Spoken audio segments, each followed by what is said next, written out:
అమ్మా అమ్మా, ఏమిటి సీతమ్మా? ఆయన్ని పోలీసులు పట్టుకుపోయారమ్మా. ఏమిటి, రాముణ్ణి పోలీసులు పట్టుకుపోయారా? అవునమ్మా, ఆ ధర్మకర్త గారి భార్యని చంపేశాడని. ఏమిటి, ధర్మకర్త గారి భార్య పోయిందా? రాముడు చంపేశాడా? ఏమో బాబు, రాత్రి మన కూడానికి అలా కోనేటి దగ్గర ఎవరో చంపి పాడేశారంట. అది రావడే చంపేశాడని పోలీసులు పట్టుకెళ్తున్నారు. ఆయన్ని మీరే కాపాడాలి బాబు. సత్యబద్ధం.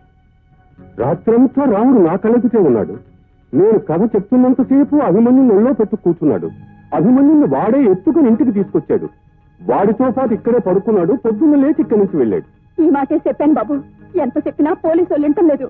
నేను చెప్తాను, కోర్టుకు వెళ్లి రాముడు నిర్దోషి అని నేను సాక్ష్యం చెప్తాను. నువ్వు అధైర్యపడకు సీతమ్మా, ఆయనే కోర్టుకు వెళ్లి సాక్ష్యం చెప్తే మీ ఆయన్ని విడిచిపెట్టేస్తారు. పట్టణానికి వెళ్తున్నట్టున్నావు? అవును బాబు.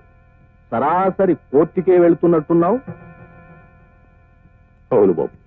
రాముడు నిర్దోషి అని సాక్ష్యం ఇవ్వబోతున్నట్టున్నావు? అవును బాబు. మరి దోషి ఎవరని చెప్పబోతున్నావు? తెలియదు బాబు. నేనే.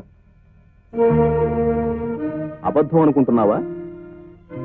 నిజమైతే ఇంత నిర్భయంగా ఎందుకు చెప్తున్నాడు అనుకుంటున్నావా? దేవుడి ముందు ఒక్కసారి నిజం చెప్పేస్తే ఆ తరువాత దేవుడి మీద ప్రమాణం చేసి ఎన్ని అబద్ధాలు చెప్పినా తప్పులేదు. రాముడికి నా భార్యకి అక్రమ సంబంధం ఉంది కాబట్టే వాడెక్కడుంటే అది అక్కడే ఉంటుంది. రాత్రి నీ కథలో నువ్వున్నావు, దాని కథలో అది ఉంది. వాళ్ళిద్దరి కథ నా కళ్ళారా చూశాను.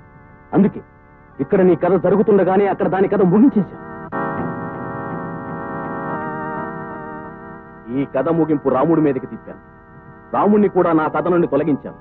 ఇప్పుడు నా కథలోకి పోలీసులు రాకూడదనుకున్నా, ఈ కథ అడ్డం తిరగకూడదనుకున్నా నువ్వు కోర్టుకు వెళ్ళకూడదు. వెళ్ళినా రాముడు నిర్దోషి అని సాక్ష్యం చెప్పకూడదు. చెప్తే నీ భార్య బిడ్డలకు ద్రోహం చేసిన వాడి అవుతావు. ఈ గుడికి మరో పూజారిని తెప్పించిన వాడి అవుతావు. ఆలోచించు, కోర్టులో ఏం చెప్తావు?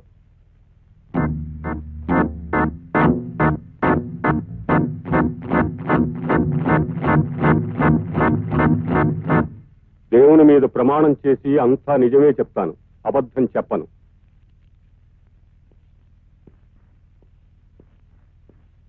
నీ పేరు?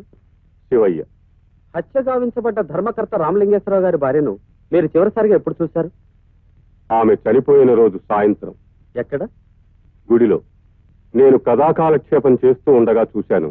ఆమె కథ మధ్యలోనే లేచి వెళ్ళిపోయారు. ఆ తర్వాత ఆమె ఇంటికి చేరలేదు. ఆ సమయంలోనే ఆమె హత్య చేయబడి ఉండాలి. అప్పుడు టైం ఎంత ఉంటుందని మీరు అనుకుంటున్నారు? బహుశా 7-8 మధ్య కావచ్చు. కరెక్ట్. డాక్టర్ రిపోర్టు ప్రకారం కూడా ఆమె 7-8 గంటల మధ్యలోనే హత్య చేయబడిందని ఉంది.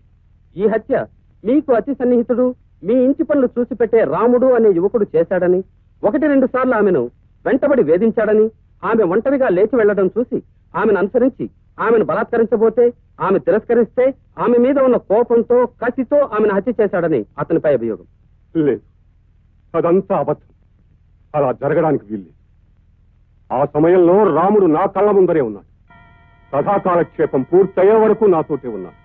పూర్తయిన తర్వాత నా అభిని తీసుకుని నాతో పాటే మా ఇంటికి వచ్చి రాత్రి అక్కడే పడుకొని తెల్లవారి సూర్యోదయం అయిన తర్వాత లేచి వెళ్ళాడు. రాముడు ముమ్మాటికి హత్య చెయ్యలేదు చెయ్యలేదు చెయ్యలేదు. మరైతే ఎవరు చేస్తుంటారు? అసలు ఎవరు చేస్తుంటారో మీకు తెలుసా? తెలుసు. ఎవరు? ధర్మకర్త రామలింగేశ్వరరావు గారు.